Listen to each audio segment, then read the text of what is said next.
I want to begin by introducing Ty Shea.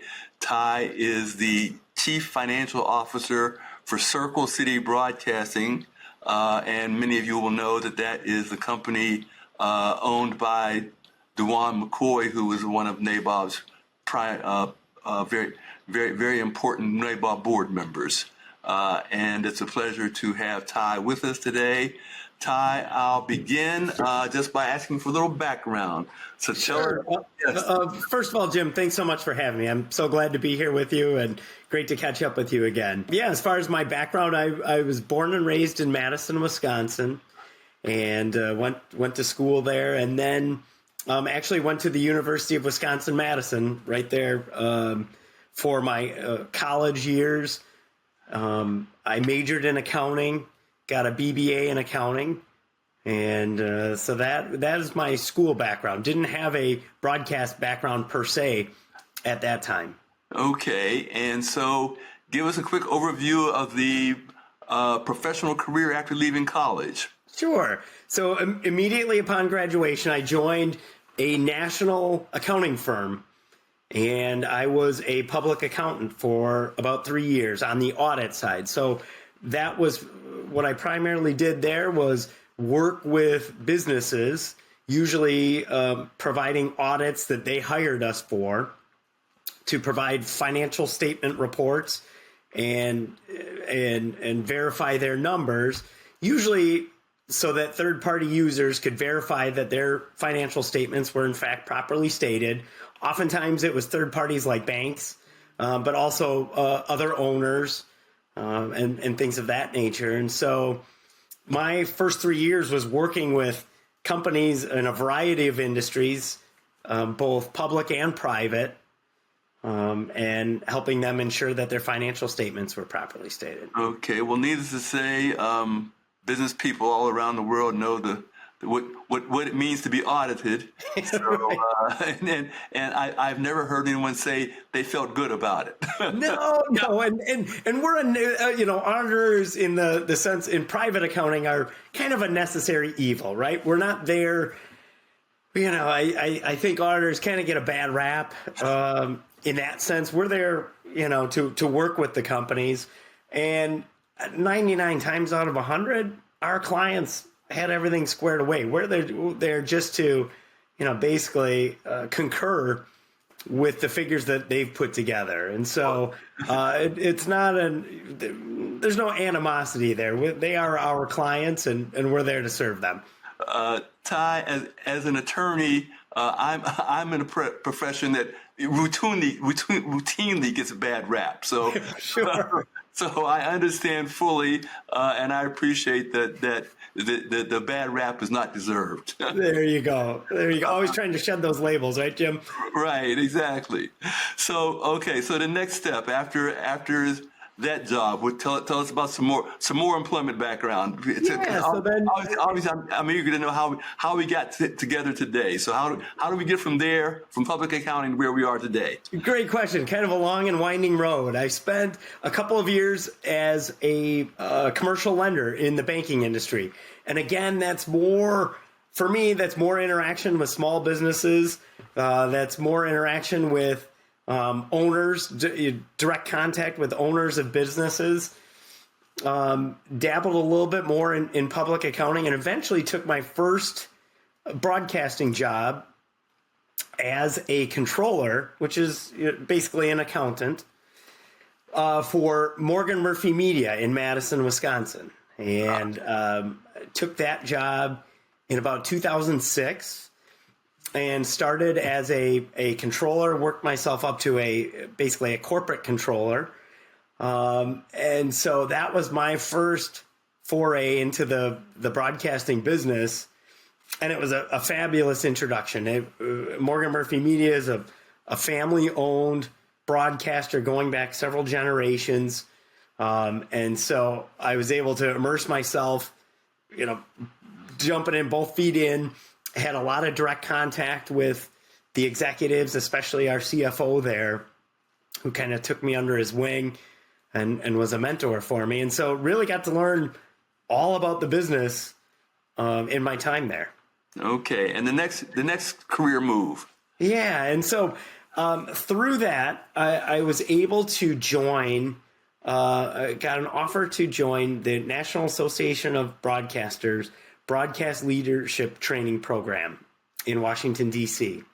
And while I was there during that program, I had the occasion to meet DeJuan McCoy. And, through that process, DeJuan was basically one of the leaders of that program, and got to know DeJuan, and he was in the process at that time in late 2014 of buying 2 stations in Evansville, Indiana, and he needed a CFO to help run his operations there. And as we got to talking over the span of several months, realized that we thought we'd be a good fit together. And so basically January 1st, 2015, I left Morgan Murphy Media and joined at that time what was Bayou City Broadcasting. Basically we own the 2 stations, a CBS and a Fox affiliate in Evansville, Indiana. Okay, excellent. All right. Well, what we want to accomplish with our interview with you today is to help the would-be station owner, somebody who's looking to buy his or her first station, and sometimes somebody who may have not had the best experience buying his first station and may need some guidance for buying that second station. So I think there are probably 2 different audiences that we're trying to reach here. Given that, I'm going to ask you a couple of questions about what you think is the primary role of a accountant when somebody's buying his or her first station.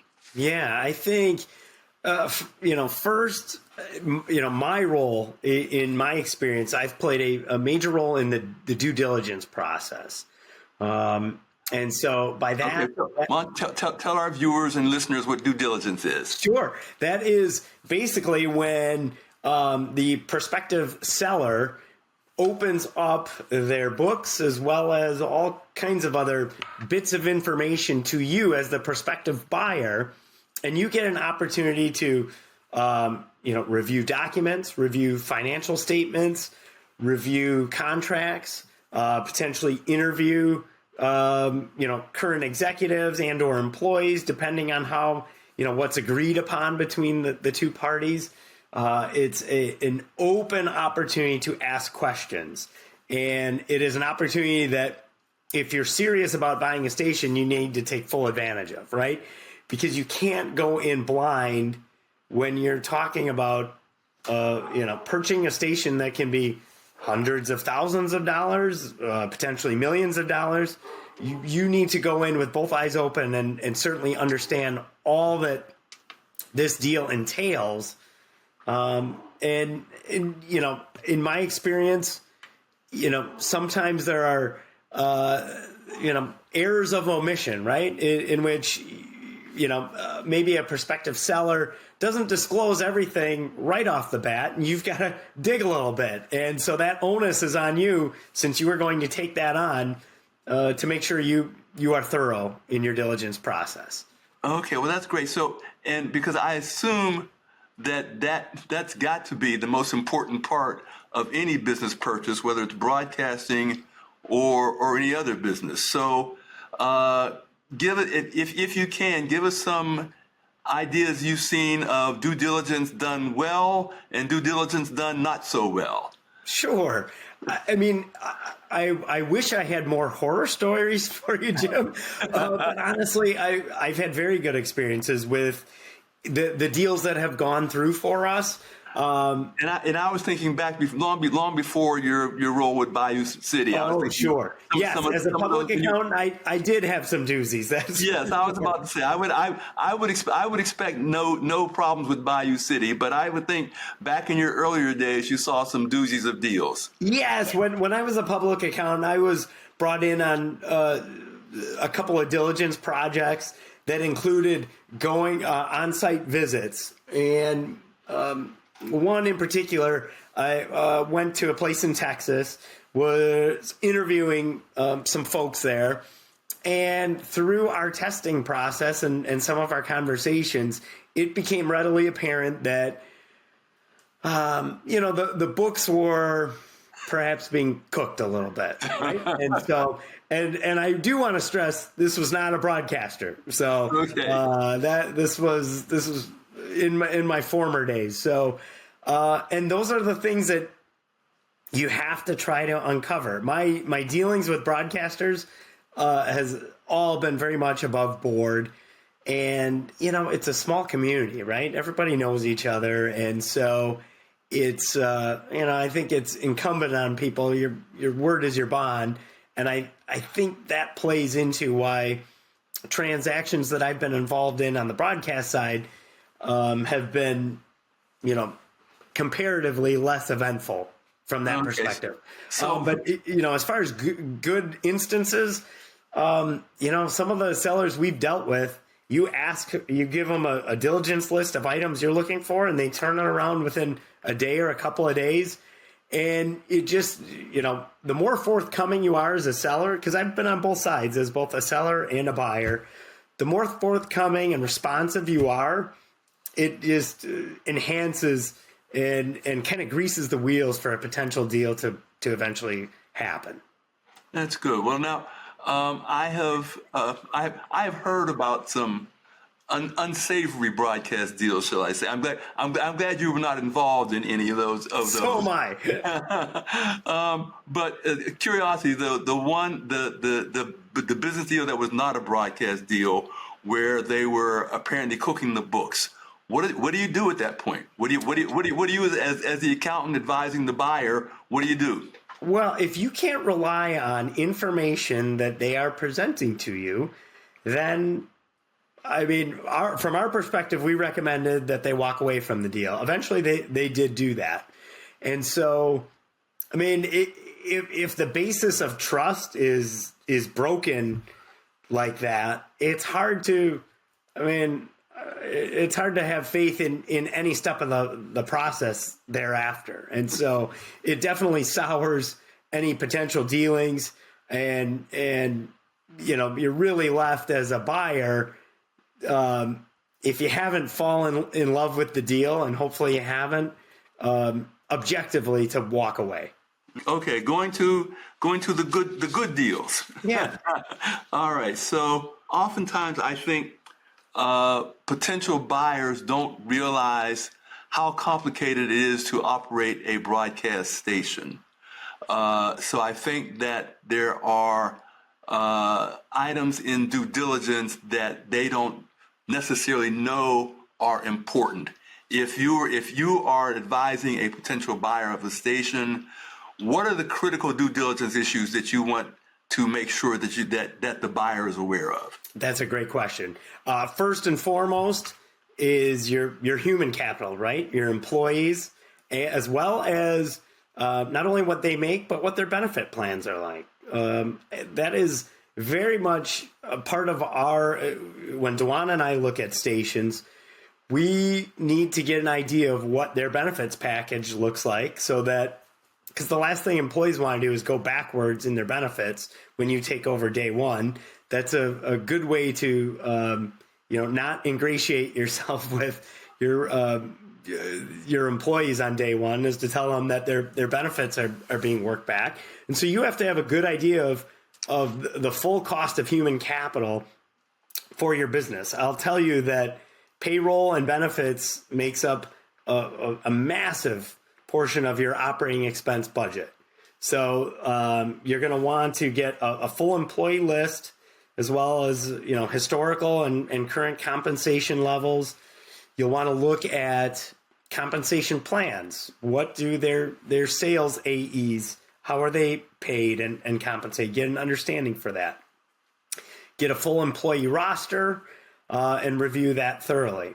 In addition to that, there are several very important contracts that you will likely inherit or have to negotiate upon buying a station. If there are network affiliation agreements, which can certainly be a significant expense item, line item, as well as say music licenses. Those are costly expenses as well. Any research contracts, any research aids. So those all, when you roll all those up, those end up making a significant portion of your operating expense budget. And so in that diligence process, it's really important to understand contractually where that seller is in a contract cycle, as well as assumability of those contracts as the new buyer. Will you just automatically assume those, or will those have to be renegotiated? And so that is a major consideration when looking at purchasing a station. You started off talking about human capital, and you mentioned compensation for AEs. And for our audience, that's account executives. Yes, thank you. Are there different kinds of compensation models that you see in the industry from one station to the next? Yeah, no question. Whether companies pay upon sales or pay upon receipts, whether the sales executives and or managers get paid a salary plus commission, whether they are there chargebacks if their sales aren't collected, things of that nature. And then, looking at department heads and how are they compensated? What are their motives into how they are reviewed and job performance and things of that nature. I think it's, and not only do you get an understanding or a feeling for that when you review an employee roster, but that can also come through part of your interview process in the diligence process. So you get an understanding of what drivers there are for employees and how compensation, but also motivations are based. Okay, and so motivation, I assume motivation is influenced by the compensation structure. So I assume that that because I know in most organizations the sales folks view themselves as being the stars of the show, and so they want major compensation packages.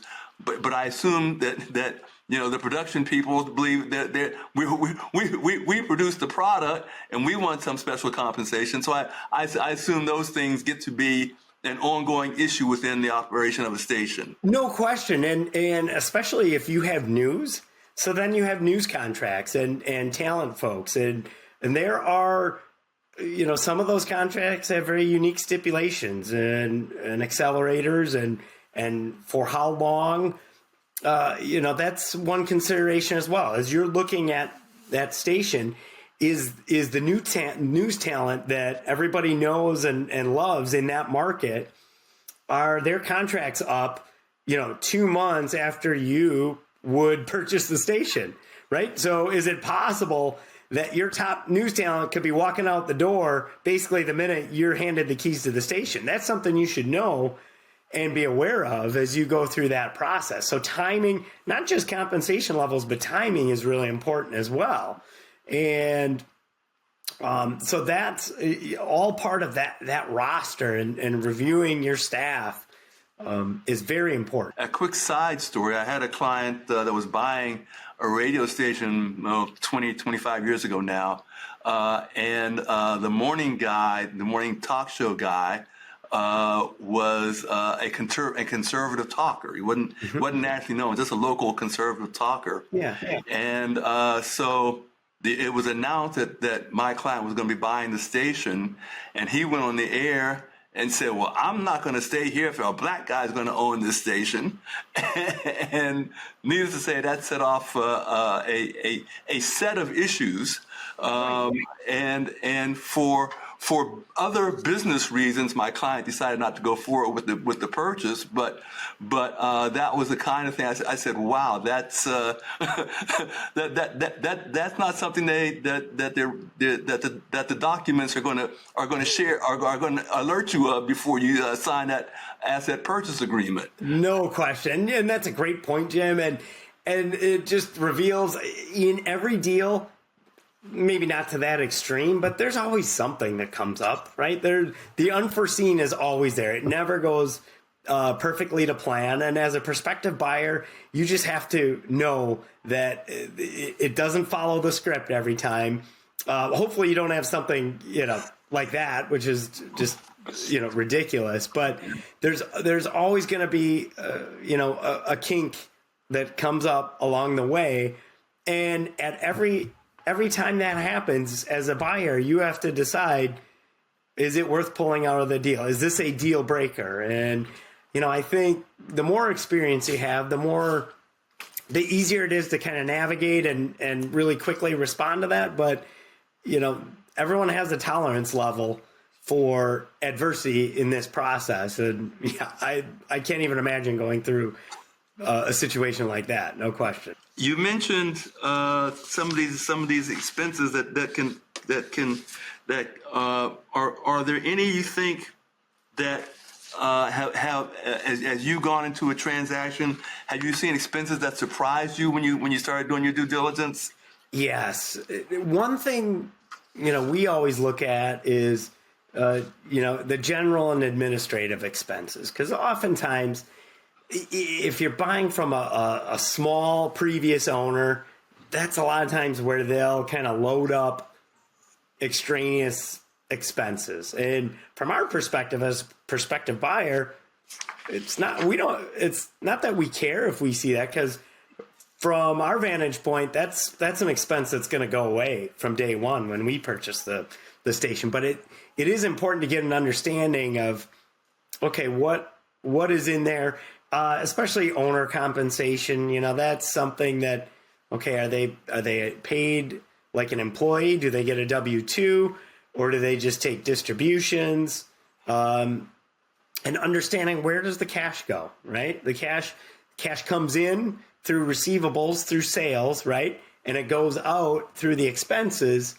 And for us, we always want to try and understand that equation. And a big part of that is, where does the money go? And oftentimes the unusual items, the things that pop out, are the things in the general and administrative accounts, because other departments are pretty standard, right? Programming expenses, you've got your syndicated programming, or maybe affiliation contracts. Sales, well, okay, you've got commissions expense and maybe some research.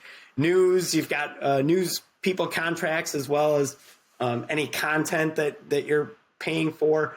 But G&A is kind of a grab all, and that's sometimes where you can see some unusual things that you have to follow up on.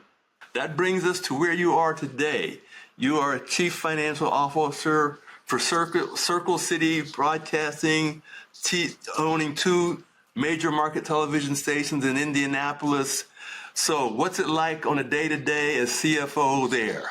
Oh, it's fantastic. One thing I'll say is we, by pure luck, inherited just a fabulous group of employees. And so it really starts there.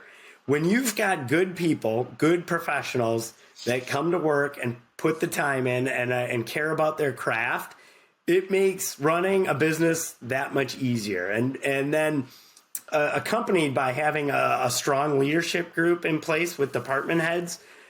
Part of my role as CFO is I am involved in HR, and inevitably HR issues come up, and that happens at every business. But when you've got a good group of people, you spend far less of your time dealing with HR issues and more of your time dealing with looking forward and looking at new projects and potential opportunities to expand and new ideas, and commiserating on, ways to advance sales and partnering with your news to find good synergies and things like that. And so it really starts 100% with the people you have in the building on an everyday basis. And we are fortunate and blessed to have a great staff. So how is that? I know every time I talk to Dwan, he's working on a new project. Yes. So tell me what kinds of things have you all been doing in the last year or so in taking advantage of this great team you've got working there? Yeah, so one major project is Circulus Digital Media, which is our digital agency for our digital clients and expanding that, right? Looking beyond just the standard broadcast model. And so that has been a very, promising arm for our business, and we continue to grow and expand that area.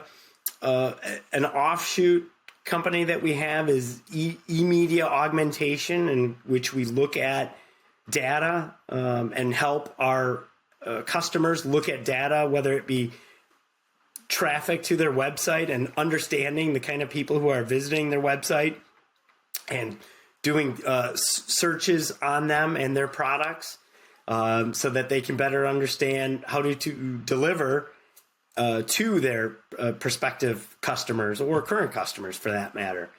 Additionally, Dewan has been looking at launching the Multicultural News Network as well, which will be a full network that aims to provide news from the perspective of perhaps underserved vantage points, particularly African Americans, as well as Asian Americans and people from all different cultures, to give an opportunity for voices to be heard and news to be provided from a vantage point that maybe has been underrepresented to this point.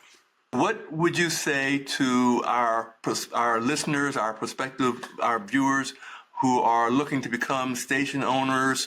What have I failed to cover that you think they need to be aware of, so that when they start shopping for stations, they have the right perspective to begin looking? Sure, that's a great question. I think first of all, surround yourself with smart people who can augment perhaps your weaknesses, right? So if your background is in sales, I think it would behoove you to have a solid engineer voice to help you and help advise you in the process, right? So if you're a salesperson, but you don't really understand much about towers, right, or tower leases and transmitters and things of that nature, well, then you better get somebody on your team who does, right? Because as you're going through that diligence process, you're going to need somebody who speaks that language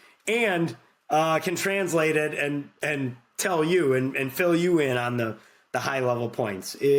I would also recommend a financial person, right? I would recommend having a good FCC lawyer, somebody who can help you avoid any potential FCC pitfalls. And so that, I know from Dewan's standpoint, a strong engineer and a strong FCC lawyer has been the backbone of his process and his thinking as he goes along. As far as, other bits of advice, I'll just tell you things I've learned along the way is, one, don't fall in love with the deal. Keep that skeptical eye as you're going throughout the process. As Dewan would always say, trust but verify, right? So you trust what you're seeing, but you got to make sure that there's substance to anything that's been provided. And don't, as I said, fall in love with the deal so much that you're unable to walk away even when all the markers tell you that this just isn't going to work, right? Another big thing is make sure you're properly capitalized when it comes time to purchase that station. You need not to just have enough money to purchase the station. You need enough capital, whether it be your own or provided from a third party like a bank or a lender of some nature, to get through at least, I'd say, 3 to 6 months, because it's going to take a while. I'll just tell you from experience, whenever we buy a new station, invariably the checks our accounts receivable that come in get sent to the wrong address for several months. And so you better have enough cash in the bank at the outset to be able to weather that process as you're waiting for checks to get properly sent to the right address. Meanwhile, you've got money going out the door day one. You're still paying payroll from day one for your employees, right? You can't delay paying them, and your vendors are going to expect to be paid right away as well. And so make sure you're properly capitalized to endure a couple of months of transition when you buy that new station. That proper capitalization cannot be overemphasized. As I said, another one of my horror stories for one of my clients a few years back was that this was I think somebody dropped the ball on due diligence because they moved into a TV station, and about 6 months into it, they were unable to get their studio lease renewed. Right. Imagine that. And that, great point. That should be as part of that. And it could even be included in the asset purchase agreement as a contingency, like renewal of the lease prior to closing or something of that nature, right? Exactly. But that's the last thing you want as a prospective owner. Now what do you do? Yeah. Fortunately, this was a well-capitalized buyer, so he was able to create his own lease new space and build it out. But that was a very needless to say, some heads rolled right. in the process. Yeah, and imagine if you have a news operation trying to relocate that on the fly. Yes. So yes, the more you can do on the front end, the better. Maybe the prospective seller will get tired of answering emails from you or calls from you, but it's far better to have a situation like that than a surprise on the back end that can totally disrupt your business model. Exactly. So, all right. Well, that is good. That is excellent. You have covered all the critical issues. I'm sure that this will be very helpful to our prospective station buyers. And I thank you, Ty, for your knowledge and experience and expertise here. And enjoy the rest of your day, sir. Jim, thanks so much. Thanks for having me. It was great catching up with you again. All right. Take care. Take care.